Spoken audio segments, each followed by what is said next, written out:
আর প্রকৃতির সঙ্গে একাত্ম বোধ হলে প্রকৃতি তোমাকে সাধন পথে কিভাবে এগিয়ে নিয়ে যাবে তুমি নিজে জানো না।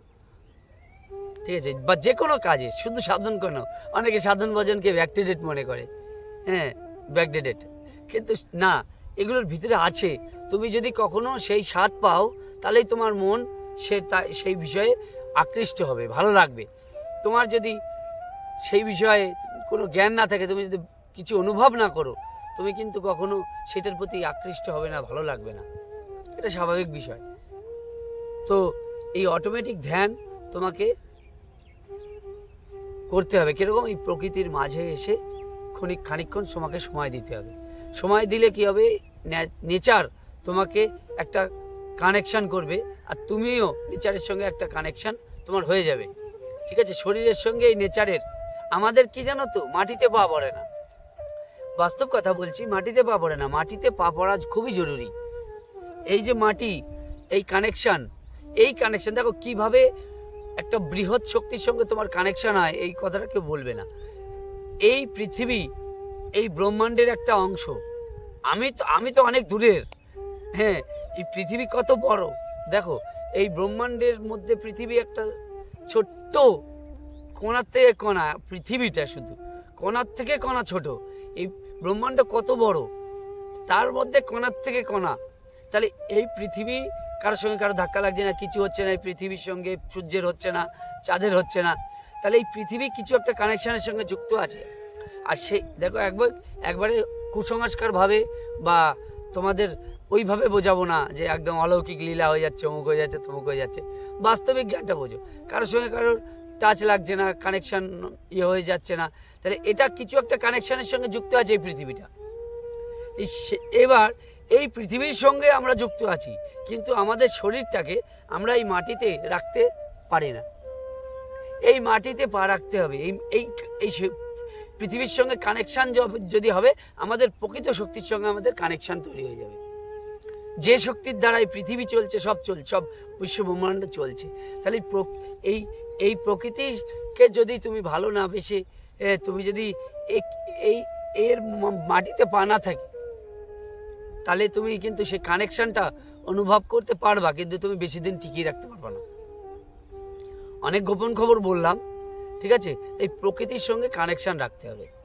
তাই বলে আবার কিছু কিছু বিষয় আছে, দেখো এটা হচ্ছে কানেকশন করা, কিন্তু এমন একটা সময় আছে এই বিষয়টাই তখন উল্টো হয়ে যাবে, সেটা তখন গভীর বিষয়, সেটা তখন উল্টো হয়ে যাবে।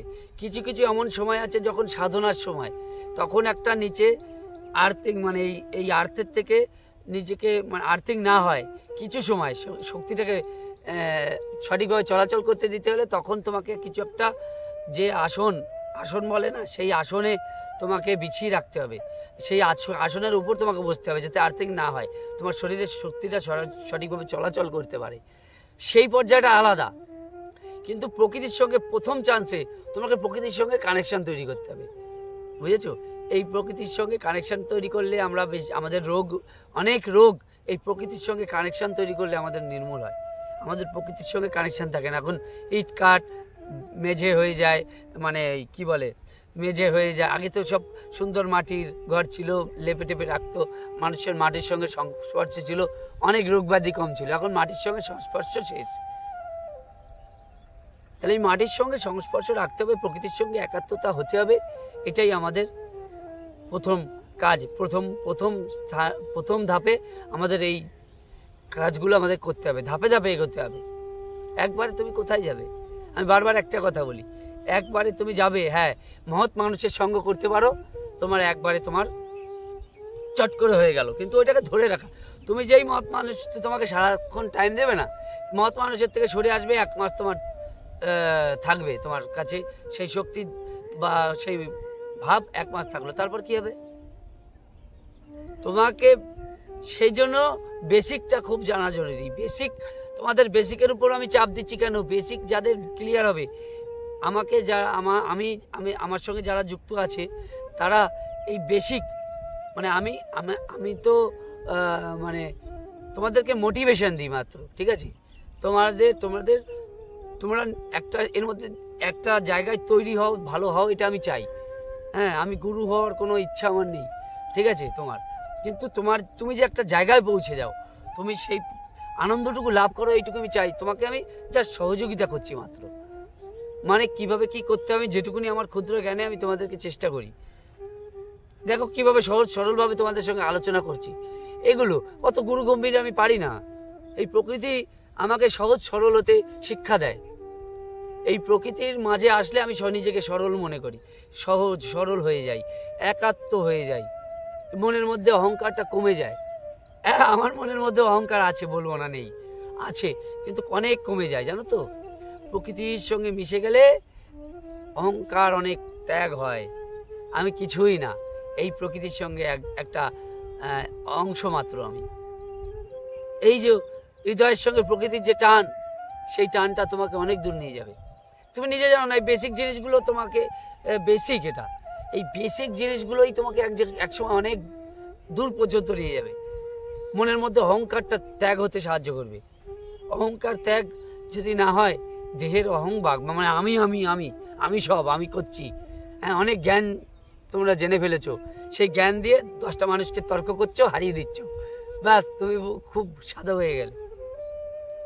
যখন দেহের মধ্যে মানুষ ঢুকবে, দেহ মানে নিজেকে জানার চেষ্টা করবে, তখন মানুষের অহংকার কমে যাবে আস্তে আস্তে আস্তে আস্তে। কারণ সঠিকভাবে তুমি একটু পর্যায়ে একটু উঠলে তাহলে হবে না, অনেকটা উঠে বুঝতে হবে। আবার অনেক সাধক আছে, এরা অনেকটা উঠেও কিন্তু এরা আবার অহংকারে নেমে যায়।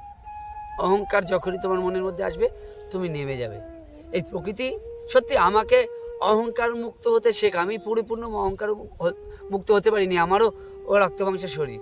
তা এই অহংকার মুক্ত হতে শেখাই এই প্রকৃতি, নিরিবিলি একাটাই। দেখো এখানে কেউ নেই, একা সময় দিতে হবে। এই প্রকৃতিকে তোমাকে একা সময় দিতে হবে। দেখো কেউ নেই আমার পাশে, দেখো কি সুন্দর প্রকৃতি, দেখছো? তাহলে আমি প্রকৃতিকে আমি পাগল বলতে পারো, পাগল।